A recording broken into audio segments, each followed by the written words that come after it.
People said it was the sweetest friendship they had ever seen. If you saw Chima, you would soon see Obi. If you heard Obi's name, you would also hear Chima's name.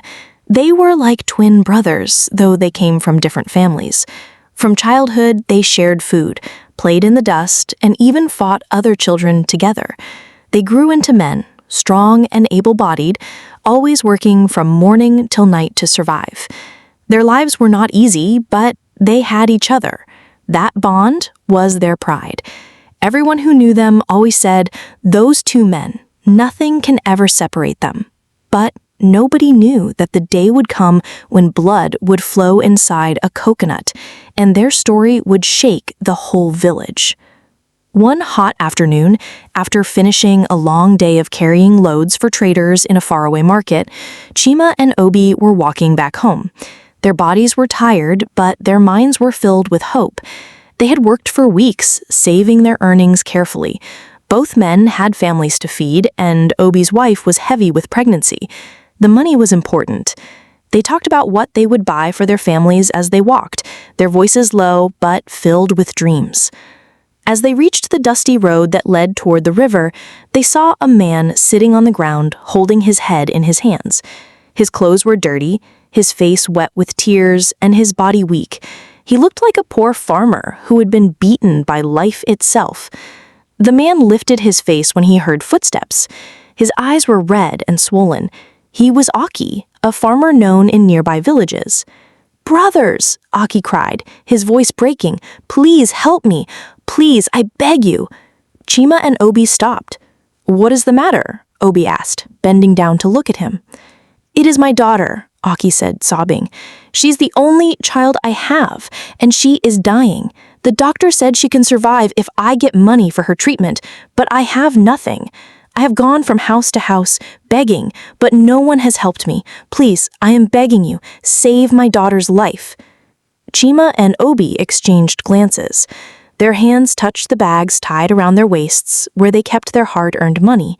It was true they had enough to help, but it was also true that they had worked under the hot sun, carrying goods, sweating for weeks, just to get that same money. Chima cleared his throat. "Brother, we are sorry. We have worked hard for this money. We also need it for our families.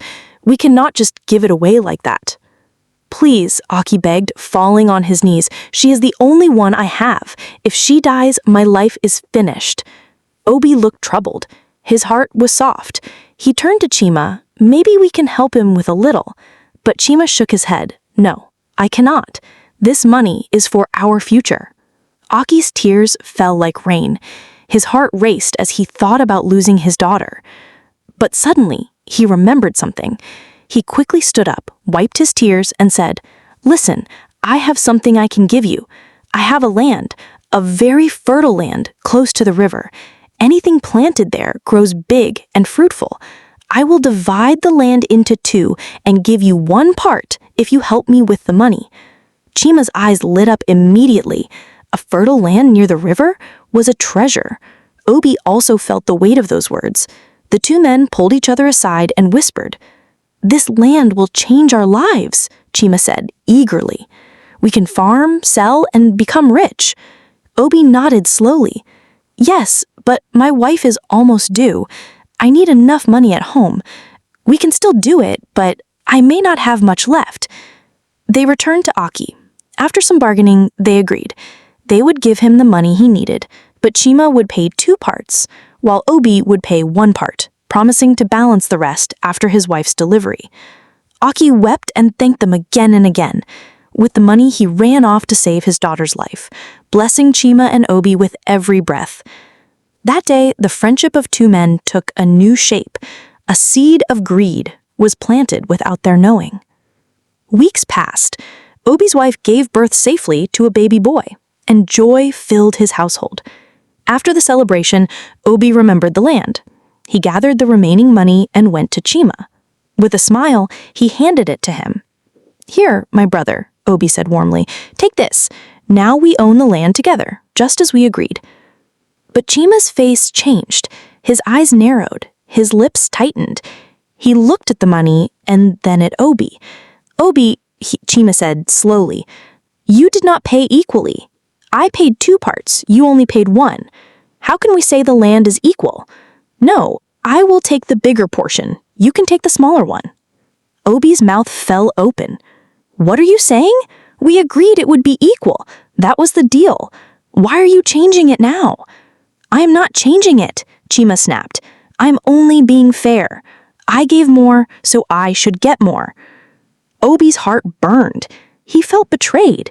This was the first time anger came between them. Voices rose, their words cutting like knives. The quarrel spread in whispers through the village. People shook their heads.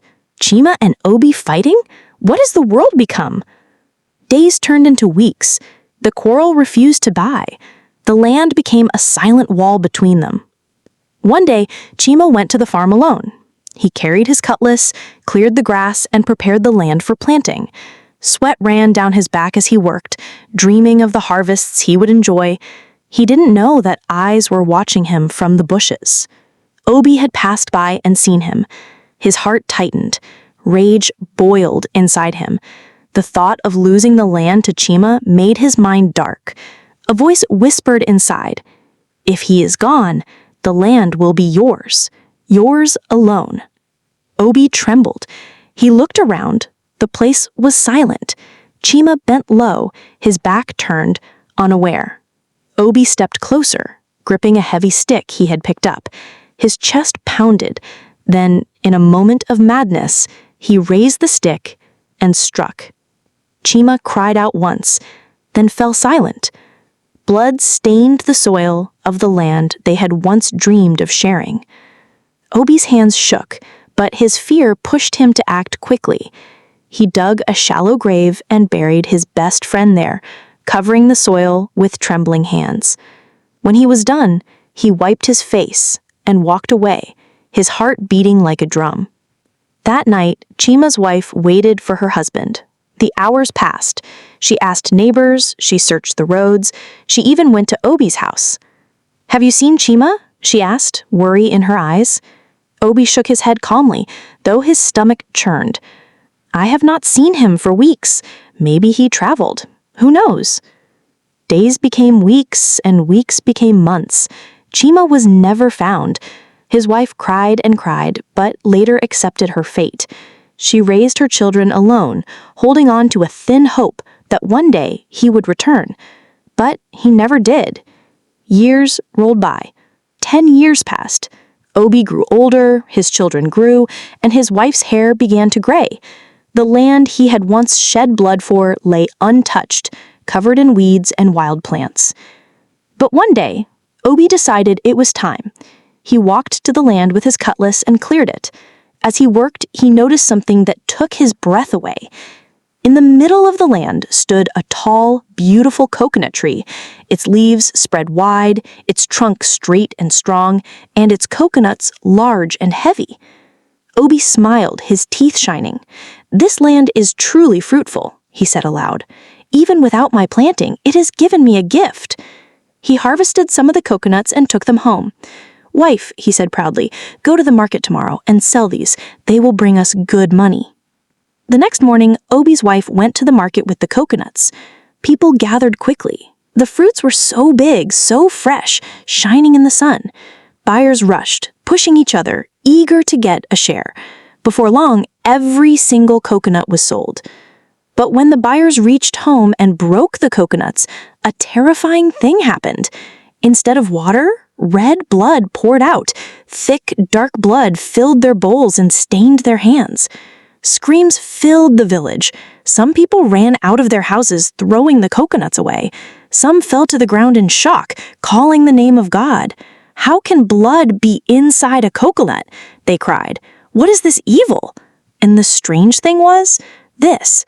Every single coconut that came from Obi's farm that day was the same. Not one had water.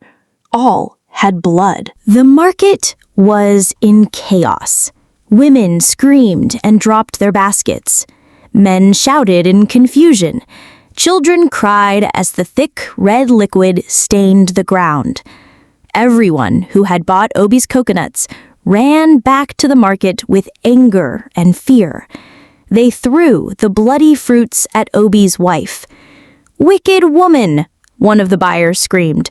"You sold us blood instead of coconut water." Another woman raised her hands to the sky. "This is not ordinary. It is evil. You have brought a curse to us." Obi's wife trembled. She had never seen anything like it. She tried to explain. "I didn't know. My husband harvested them from his land. I swear, I didn't know."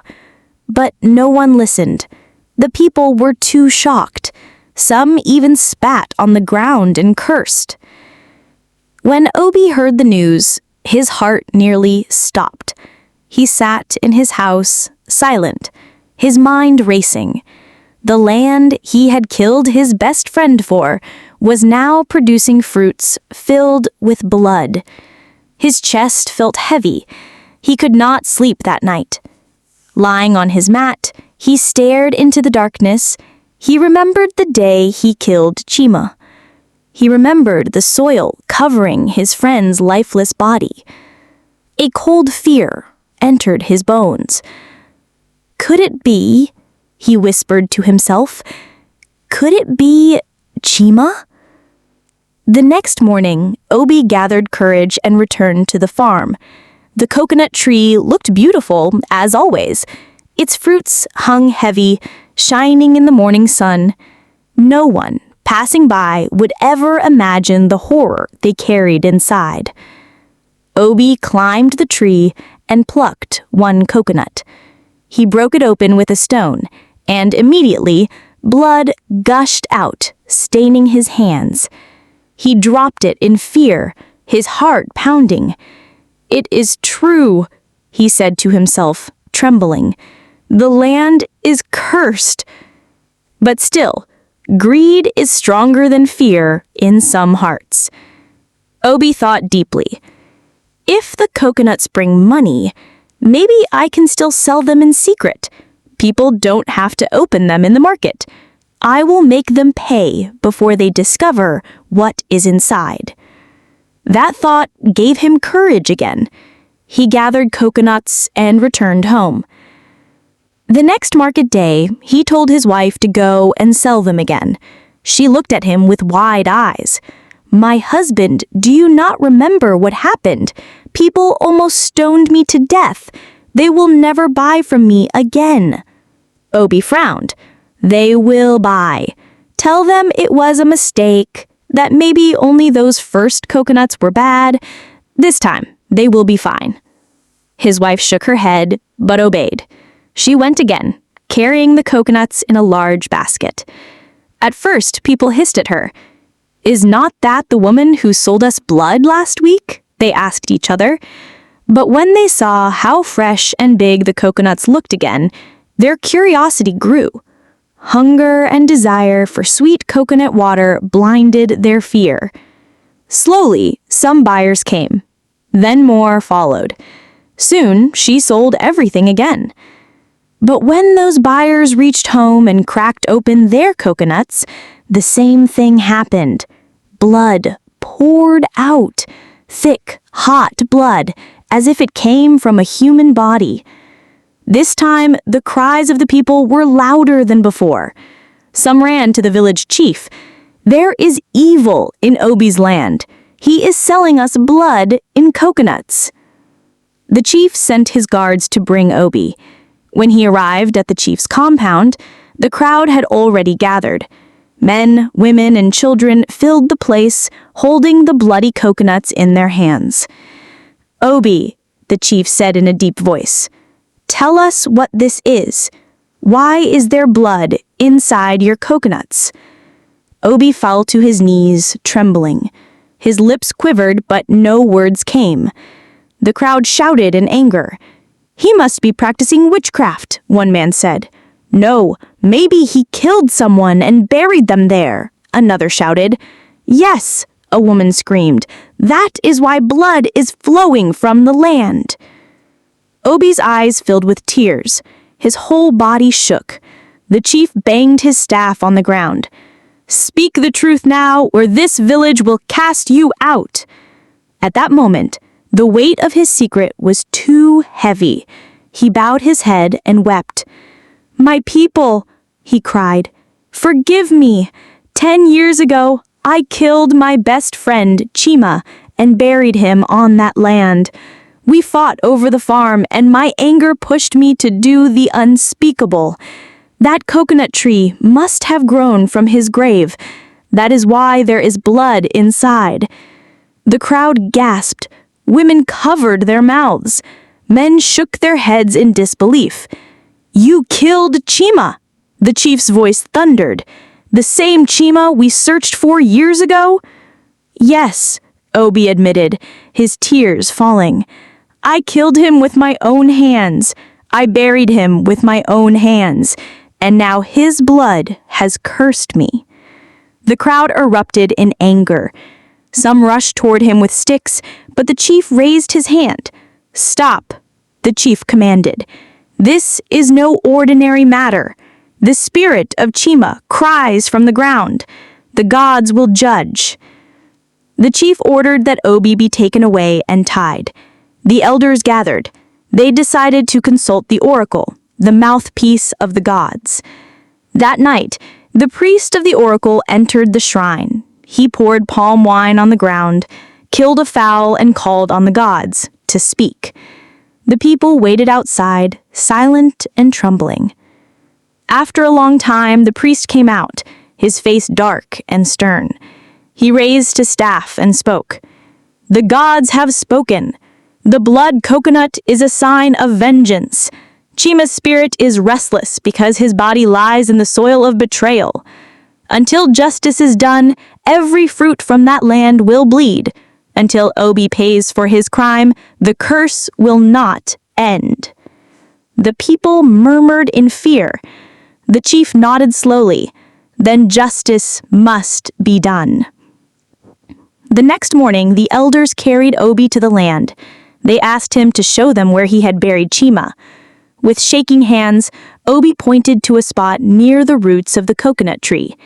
The men dug with hoes, and soon, to everyone's horror, they found bones. Old, dry bones, but still holding the shape of a man.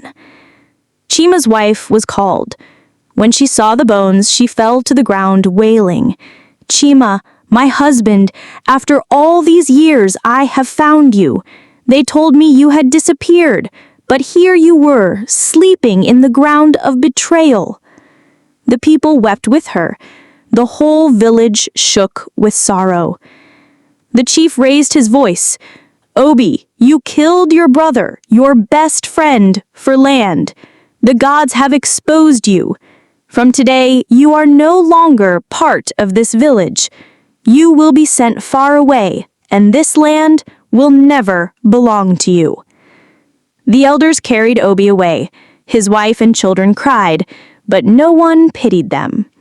The coconut tree remained, tall and beautiful, but no one dared to touch it. People said if you went too close at night, you could hear Chima's voice whispering in the wind. Some even claimed to see his shadow moving between the leaves. The land became a forbidden place. The villagers called it the Land of Blood.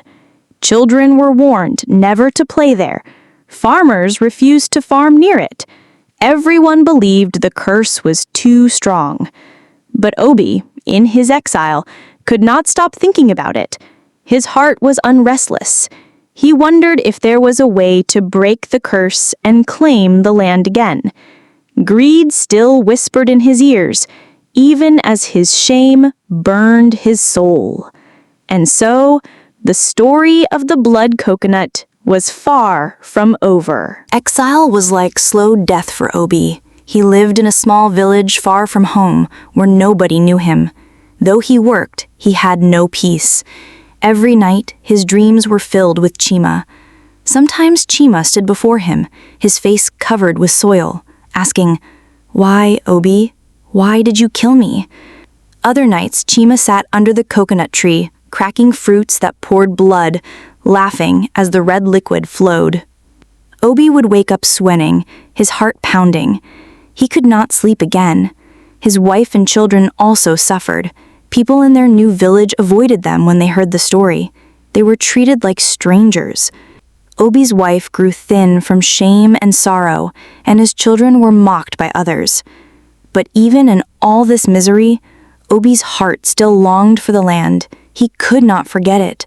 The memory of the tall coconut tree haunted him. He kept thinking, if only I can go back and claim it, maybe I can find a way to make it fruitful again. One night, after 10 years in exile, Obi made a decision. He could no longer stay away. He told his wife, I will return to the land. I cannot run from my past forever. His wife begged him, do not go back, my husband. The gods cursed that land. You were driven away for a reason. If you go back, something terrible will happen. But Obi did not listen. His greed was louder than her fear. Early the next morning, he left without telling anyone, carrying only a cutlass and a basket. When he reached his old village, people were shocked to see him. Some spat on the ground when he passed. Others shouted, why have you returned? Did the gods not punish you enough? But Obi ignored them. He went straight to the forbidden land. The place was quiet, almost too quiet. The coconut tree still stood tall, its leaves swaying gently in the wind. The fruits looked bigger than ever, shining in the sunlight like golden balls. Obi dropped his basket and smiled. This tree is mine. Chima is gone. The land is mine again. He climbed the tree, his hands trembling, but his mind filled with hunger for wealth. He plucked coconut after coconut, dropping them into his basket. When he came down, he broke one open with his cutlass. Blood gushed out, hot and thick, splashing on his face. Obi froze. His hands shook, but then he laughed nervously. It does not matter. I will still sell them. Money is money. He gathered more coconuts and carried them toward the village. People watched in fear as he passed. Mothers pulled their children away. Men shook their heads. Does this man never learn? They whispered. Does he not fear the gods? Obi reached the market and spread his coconuts. At first, no one came near, but curiosity is strong. Some people, tempted by the size of the fruits, decided to buy. Obi smiled. Yes, take them, he said. But when the first buyer cracked open a coconut, right there in the market, the blood poured out again. The woman screamed and dropped it. More buyers tried theirs. Blood, blood, blood. The market exploded in panic. People shouted, the curse has returned. Anger rose quickly. Men surrounded Obi. You were warned never to return. Now you bring evil again? Obi tried to escape, but the crowd pushed him back. They dragged him to the village square, where the chief and elders quickly gathered. The chief looked at Obi with hard eyes. Did we not banish you? Did the gods not warn you? Why have you returned to spread evil again? Obi fell on his knees, crying, Forgive me. I only wanted to farm. I thought maybe the curse was over. The chief raised his staff. The curse will never be over until justice is complete. Chima's spirit still cries. The land will never give you peace. At that moment, something strange happened. A strong wind blew across the square, carrying dust and leaves. The people held their clothes tightly. Some shouted, The spirit is here! The coconut in Obi's basket began to shake. They rolled on the ground, cracking open one by one. From each, blood poured out, flowing across the square, gathering like a river. The people screamed and ran, but Obi was trapped in the middle of the red flood. He fell on the ground, crying out, Chima, my brother, forgive me, forgive me. Then, in the wind, a voice was heard, deep, sorrowful, but strong. There is no forgiveness without truth. You killed me for land. You buried me in greed. Now the land has rejected you. The people trembled, their eyes wide with fear. Some fell on their knees, begging the gods for mercy. Obi screamed as the blood rose higher around him. He struggled, but the more he fought, the deeper he sank into the red flood. His cries echoed in the air, then slowly faded. When the wind stopped and the blood dried up, Obi was gone. Only his cutlass remained, lying on the ground. The chief spoke with a heavy voice. "The gods have taken him. Justice is done." From that day, the land was declared sacred. No one ever farmed there again. No coconut tree remained, but no one touched it. People said if you walked near it at night, you would see Obi and Chima standing side by side under the tree, one in sorrow, the other in silence. The villagers carried Chima's bones to his family compound and gave him a proper burial. His wife wept, but at least she had peace. His children, now grown, poured sand on his grave and prayed for his spirit to rest. The story of the blood coconut spread to faraway lands. Travelers told it as a warning. Do not let greed blind your heart. Do not betray those you love, for blood buried in the ground will one day speak. And so the land where friendship turned to murder became a place of fear and respect. No farmer ever stepped there again. No child ever played there. It stood as a reminder that the earth itself remembers the blood spilled upon it. The people learned that some fruits are not sweet, some waters are not clean, and some coconuts do not carry water, but blood. And that was the end of Obi, Chima, and the cursed land of the blood coconut.